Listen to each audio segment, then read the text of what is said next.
Hey guys, Kieran here with Maple Media. In case you missed the debate or the full length video is just a bit too long for you, don't worry, we got you covered with the highlights. Enjoy. Good morning, everyone, and welcome to the 2025 Canadian federal election leadership debate. Here, we got Luca Rubino from Green Party. Round of applause, guys. We got Ali Haj Hassan from NDP. We got Reese Parker from Liberals. And then got Jacqueline Turner from the Conservatives. Good morning. My friends, today we have a choice. A choice between the same old politics that have done nothing but choose the corporations and the wealthy few time and again, or between a government that finally puts you first. This is not a Canada we are content with, nor is it a Canada we are willing to accept.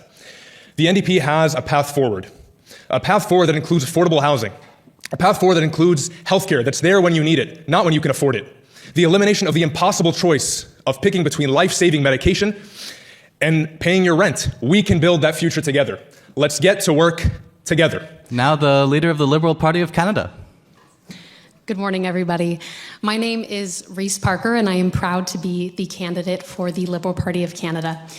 As Prime Minister of Canada, my first order of business will be to tackle affordability in this country. I will work with provinces to get houses built and get houses built fast.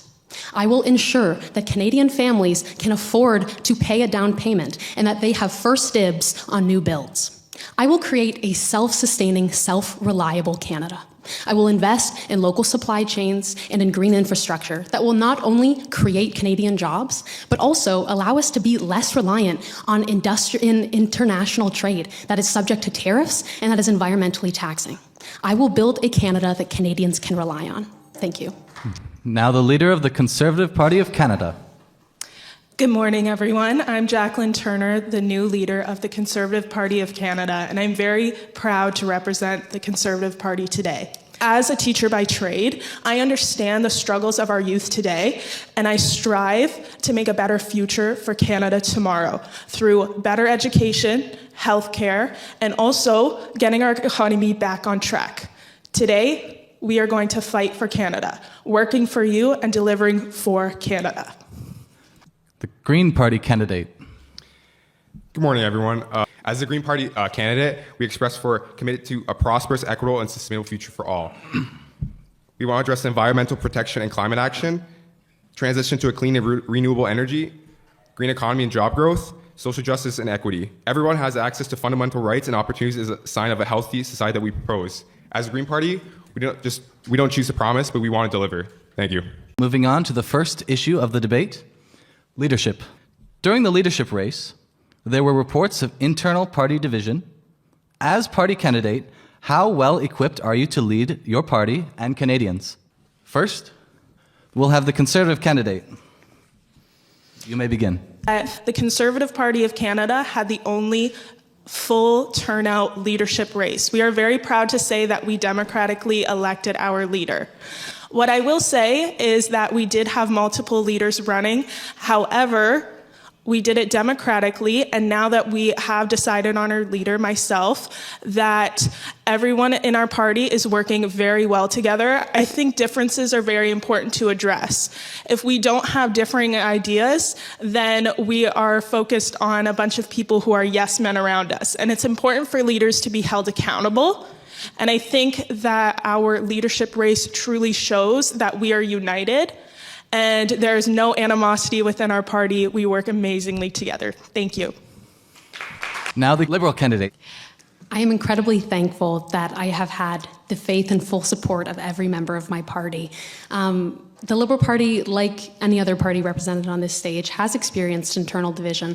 And I'm going to say something a little bit unpopular here, but I don't think that that's a bad thing. I think that debate and rigorous argument is what allows us to create comprehensive and collaborative policies. I know that there will be those who disagree with the way that I choose to run my government. And I will hear those people, and I will hear Canada to ensure that I am representing Canada for everybody. Thank you. Now the NDP candidate. During the leadership race in our party, we had a unanimous vote and decision for myself. When we talk about internal party divisions, in the NDP, we don't believe in party divisions. It's more about a conversation of opinions. And with that conversation comes an evolution of ideas. An evolution that can't come with the kind of stagnating governments that we've had in the past that are not willing to bend to any kind of progressive policy and that only wish to push either their remedial ways or a way that is completely aggressive to the country as a whole. Finally, the Green Party candidate. As many of you may know, that there obviously was some party division among all of my caucus. However, that does not divide us and change who we are. We still stand for the same policies of climate action, equitable and sustainable future. So my party, we are strong enough to address those policies, whether if we have any debates of internal party division. On to issue 2, social issues. Under the previous government, 2 universal health care plans were launched, the Dental Care Plan and the Pharmacare Program, both of which are in their early stages of implementation. If your party was elected, would you keep these policies as they currently stand, expand them, or eliminate them? So, under the previous governments, there have been dental care programs, child care programs even, and pharmacare programs that have been passed, all which have been half measures. Almost a third of all Canadians have been left out without any dental coverage at all. And as goes for pharmacare, and again, as I put in my opening statement, these people are forced and put into a position where they have to choose between paying for their life-saving medication or not making rent. That's unacceptable. We are going to expand every program that was listed. So under the previous government, we have seen many promises. This government has said they're going to implement all these changes to pharmacare, dental care, and child care. However, none of that's been delivered. What the Greens want to do, we want to expand on these policies. Pharmacare, we want to make it affordable. Have a tax that allows all Canadians to afford this pharmacare, not just what you have to pay out of pocket between either to serve, put food on the plate for your children or anything like rent. That's what we want to do, and we're going to promise to do that. I fully support policies that have been put in place to make healthcare more affordable for Canadians. But I also believe that we need to attack this problem at the root. Canadians across the country are struggling to find pharmacists, dentists, family doctors, while thousands of internationally trained medical professionals are left unemployed in Canada because of their international training. The Liberal Party is prepared to allow thousands of internationally trained medical professionals to work and serve Canadians in this country. However, we have seen over the past 8 years that consistent overspending has been detrimental to Canadian citizens. So our plan is to make very small cuts to pharmacare, to put it towards our economy and rebuilding, therefore creating a better situation for all Canadians. The housing. On to round 1 of rebuttals. Well, over the last 10 years of a Liberal leadership, we've seen no transformation of any kind. When it comes, Liberals wanted to get this done, they had 10 years to get it done, and nothing has been done. When it comes to Conservatives, it's always the same speech. Overspending. Overspending on Canadians is not something we believe in. To give billions of dollars in tax cuts to the wealthiest few and the pharmacare industry, there is no such thing as overspending on the average working citizen. Let's stop corporate welfare, and let's start investing in Canadians and their needs. So as we saw that the Liberals made promises, their whole campaign is marked on promises. However, Liberals said that they were going to do this for 10 years. Nothing has happened. Other than the Conservatives, they want to cut down on these pharmacare, childcare, dental care, all these things to promote corporate interests. We are there for Canadians, not for the CEOs. Thank you. I'm not sure who the leader of the NDP party has been talking to, but I have never been in government before. I'm a brand new face for the Liberal Party. And while, yes, there have been failures made by the party that I have joined and I have become the leader of, that failed to keep their promises to Canadians, I am not that leader. I am a new face for Canada. I believe pharmaceutical care, healthcare, and dentistry are priorities. Yes, we are in the midst of a serious housing crisis, but there are ways for us to meet in the middle. There are ways for us to provide healthcare services for citizens and also provide them affordable housing. Sustainable development programs that the Liberal Party will provide is how we will get this done. So, to my NDP fellow candidate, there is no usual speech that Conservatives give. We value healthcare. However, with continued spending that is outrageous and becomes not right for Canadians, we need to make small cuts in order to have bigger gain in the future. Moving on to question 2 of social issues. Canada's current immigration system has been criticized, especially regarding this recent rise in immigration rates to the country, relating to the skilled labor, immigration rates, and the temporary foreign workers program.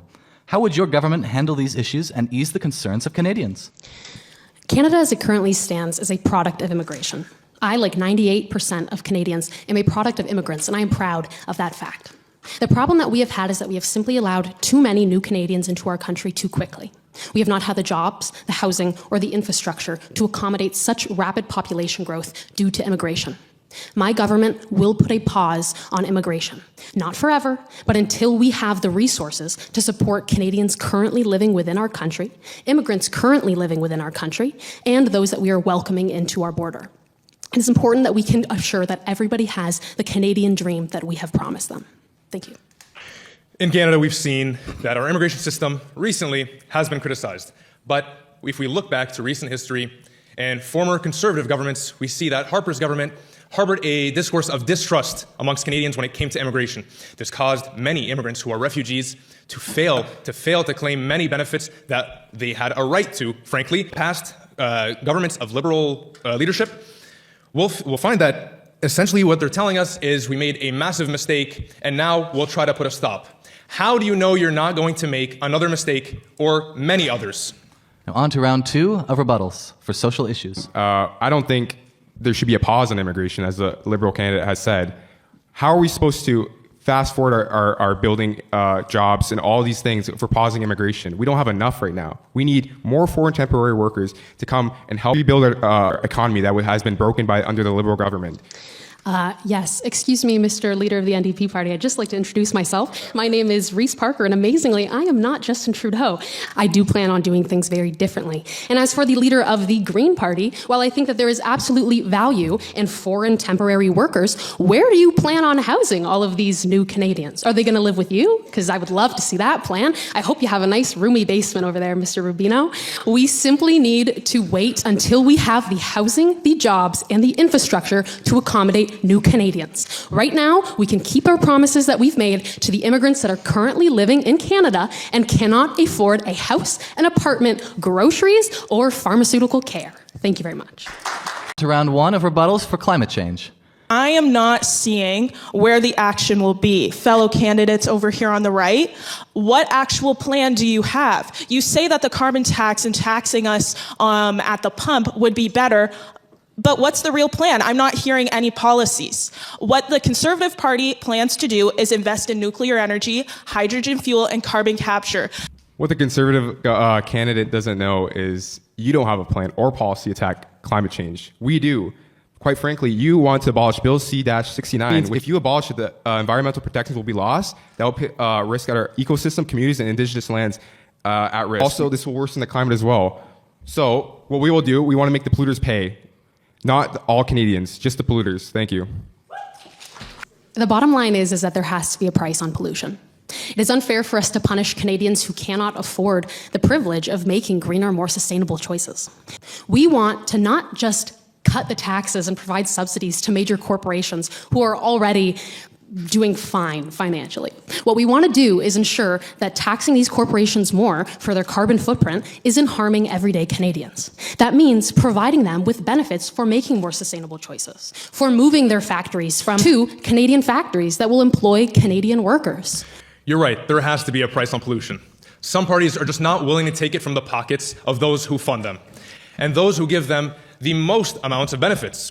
We're willing to give these people subsidies on subsidies in hopes that they might lower their gas emissions. My fellow leader over here asked about a plan, and I'll tell you, we plan on investing $10 billion in the next 5 years to transition energy workers into green sourcing industries. It's to phase out these old, big, and outdated industries that must be stopped in their effort of turning pollution into profit.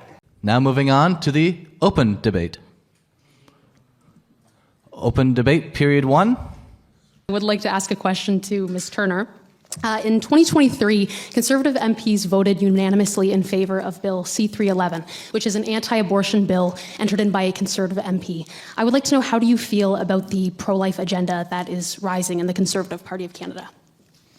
Thank you for that question. So, under the last government, and under the last Conservative Party, yes, many MPs did vote for pro-life sentiments. However, the Conservative Party continues to change, and it is of my belief that the Conservative Party nor the government should become involved in the affairs of Canadians at home. I have no interest in taking away any of the rights that Canadians already possess. May have been called a red Tory in the past, and you know what? I don't think that's a bad thing. I stand with women and their right to choose. Whether I would do that or not is not a question. So I think that it is important for the government to stay out of the business of people's homes. I would like to piggyback off of that and not really let you get off the hook. Ms. Turner, she's talking about pro-life movements within your own party. Your own party is seeing a rise in pro-life sentiment, and as Canadians, we should believe that not a single inch of women's right to choose should be given up at this point in history or at any time. She's asking you, what are you going to do to combat this within your own party, and if it were to come up in Canada as a whole? Like we talked about earlier in the leadership period, there will be divisions within parties. However, I do not support it. I am the leader of the Conservative Party, and I do not stand with a pro-life sentiment that has any type of dictation over all women's... Your vote does not have a veto, though. Unfortunately, the rest of your party also has votes. And if it's a rising movement in your own party, I'm sorry to say, Ms. Turner, your personal opinion is not entirely important here. But I can stand with women, and I can lobby, and I can work with people within my party because I believe that that is right. On to the closing remarks. Over the course of this debate, we have heard a variety of arguments. We have heard on one side that we need to increase our military spending, we need to cut pharmaceutical care. We've heard on the other side that we need to prioritize the environment and not invest in our industry and in our economy. The Liberal Party is prepared to meet in the middle. The Liberal Party is prepared to create sustainable development programs that will allow for us to do it all. Because we can prioritize the environment, prioritize the economy, and allow Canadians to live with reasonable costs and in affordable homes. I believe in creating a Canada that Canadians can count on. Vote Parker. Thank you. We have had varying opinions. However, I do believe that we are united to create a better Canada for today and our future. What the Conservative Party stands by is to work for Canadians, to deliver results for Canadians. I truly believe that the policies that we would like to put in place will benefit Canadians. Yes, we'd like to increase the military. Yes, we'd like to address the housing crisis. And I believe it is possible with the policies that we have in place. I'd like to say that just because someone's voice is the loudest doesn't mean it's the strongest. Together, Canadians can be united. And I believe that Canadians are here to stand together, and let's unite. Let's work for Canada and deliver for Canada. Thank you. I can't agree that we had a successful debate, and the Green Party, we can create a future that benefits everyone by promoting equity, generating green jobs, and switching to clean energy. Addressing climate change, promoting sustainable economic growth, and promoting an equitable, inclusive society are the main focuses of our policy.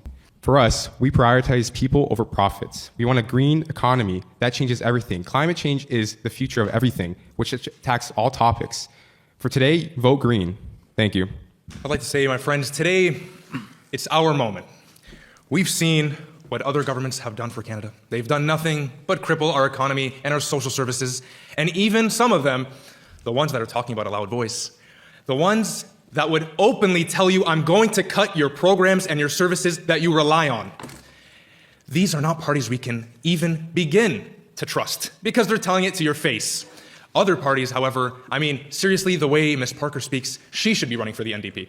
But really, that's how the Liberal game works. They promise, promise, and promise, and they continue year after year to underdeliver and to disappoint Canadians.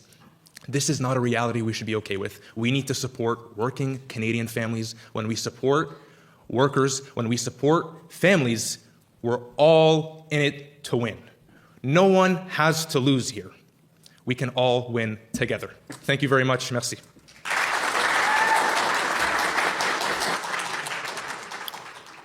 Well, guys, that's all we had time for the highlights. But if you want to check out more or of any of these parties or content from us, check out our social medias and our websites. Link will be in the description below. And if you want to watch the full debate, that'll also be linked in the description. Thank you.